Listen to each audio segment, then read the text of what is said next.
હવે છોલા હોય કે ચોળા, સફેદ ચણા હોય કે કાળા ચણા, બધું મજેદાર બનશે. થયેલા આતંકી હુમલામાં 26 નિર્દોષ લોકોનો જીવ લેવાયો.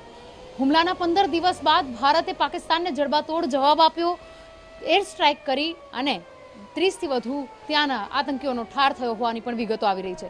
મુસ્લિમ આગેવાનો વડોદરા શહેરના હાજર છે, તેમની સાથે વાત કરીશું.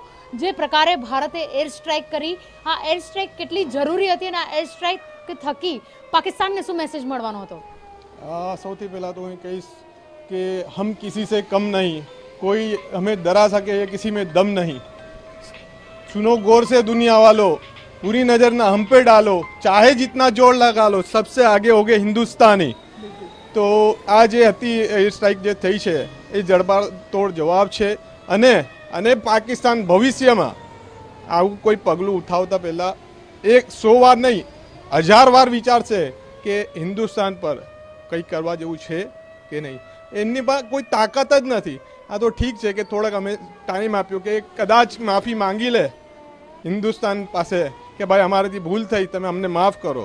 એટલે અમે અમારા સૈનિકો એમને ટાઈમ આપ્યો, છતાં એ લોકો એની ઉપર અડગ રહ્યા. એટલે એમને છોડવાનો અમારો કોઈ સવાલ જ નથી. અને તમે જોઈ લીધું છે કે જે એર સ્ટ્રાઇક કરી છે એમાં કેટલો જબરજસ્ત હિન્દુસ્તાની સેનાએ જવાબ આપ્યો છે. એટલે આ પાકિસ્તાન હવે ભવિષ્યમાં આ ખોડ ભૂલી જશે. જે રીતે પાકિસ્તાનની નાપાક હરકતો હતી, પહેલગામમાં હુમલા બાદ પણ સતત યુદ્ધ વિરામનું જે ઉલ્લંઘન કરી રહ્યા હતા, સતત ગોળીબાર કરી રહ્યા હતા, હવે લાગી રહ્યું છે કે પાકિસ્તાનને જડબાતોડ જવાબ મળી ગયો છે. 100% ઇન્ડિયન આર્મી જડબાતોડ જવાબ આપ્યો છે અને અમે ઇન્ડિયન આર્મીને અમે સેલ્યુટ કર્યું છે. અમે સેલ્યુટ કરીશું. બિલકુલ ઇન્ડિયન આર્મીને સેલ્યુટ કરવામાં આવી રહી છે. જે રીતે આખું ઓપરેશન પાર પાડવામાં આવ્યું, ઓપરેશન સિંદૂર નામ આપવામાં આવ્યું, આ ઓપરેશન પાર પાડ્યું રાત્રિના સમયે જે રીતે એર સ્ટ્રાઇક કરી કેટલી જરૂરી હતી. અને હવે આપનું મંતવ્ય શું છે કે ભારતીય સેના કેટલી કટિબદ્ધ હતી?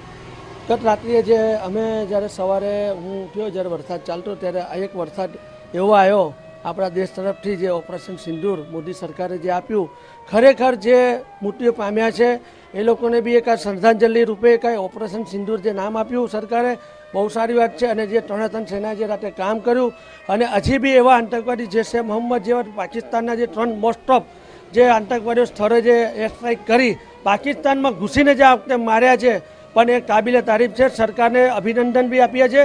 સાથે સાથે જે સેનાએ ત્રણે સેનાએ જે કામ કર્યું છે, દેશને સલામ, એમનો બી સલામ, અમે એમને સલામ સેલ્યુટ કરીએ છીએ. અને આવનારા દિવસોમાં હજી બી આવી સ્ટ્રાઇકો થતી રહે દેશ વતી અને આપણી સેના તરફથી, તો અમે એવી ઈચ્છા કરીએ છીએ કે પૂરું પાકિસ્તાન જે POK જે કહેવામાં આવે છે એ આપણે અંદર લઈ લેવું જોઈએ. હવે આ એક મોકો આવ્યો છે, એ પૂરું કરી દેવું જોઈએ. કાશ્મીરનો વેપાર અને વિકાસ અટકે તેના માટે થઈને આજે એર સ્ટ્રાઇક કર્યું હોવાનું, જે હુમલો કર્યો હતો તેની વિગતો સામે આવી હતી. પાકિસ્તાનની નાપાક હરકતો હવે આ જે એર સ્ટ્રાઇક થઈ ત્યારથી બંધ થવી જોઈએ.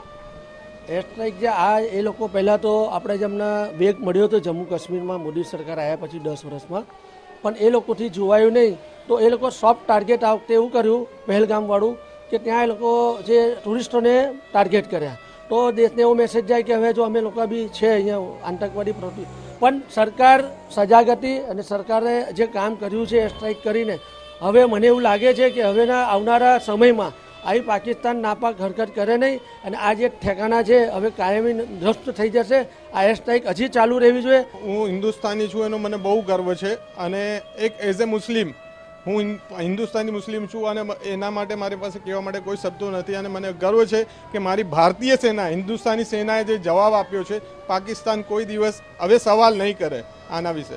બિલકુલ. તો જે પ્રકારે પાકિસ્તાને હુમલો કર્યો હતો, પહેલગામમાં 26 નિર્દોષ નાગરિકો માર્યા ગયા હતા, તેને લઈને જવાબમાં ભારતની એર સ્ટ્રાઇક કરવામાં આવી. ભારત દ્વારા તમામ જે પાકિસ્તાની જે આતંકવાદીઓના સ્થાન છે, ઠેકાણા છે, તેને નાબૂદ કરવામાં આવ્યા છે. જેને લઈને વડોદરાના મુસ્લિમ સમાજ દ્વારા ભારતીય સેનાને સેલ્યુટ કરવામાં આવી રહી છે અને સાથે જ ભારતીય મુસ્લિમ હોવાનો પણ ગર્વ અનુભવી રહ્યા છે. ત્યારે મોદી સરકાર દ્વારા જે પગલાઓ લેવામાં આવ્યા છે તેને આવકારી રહ્યા છે. કેમેરા પર્સન રોહિત ગોયલ સાથે અંજલિ ઓઝા, TV9 વડોદરા. તો operation Sindhu MDH kitchen king masala રસોડામાં હોય તો આપણે કાંઈ પણ બનાવી શકીએ છીએ. રીંગણાનો ઓળો, બટેટા ફુલાવર, ભીંડી મસાલા અને બીજું ઘણું બધું. MDH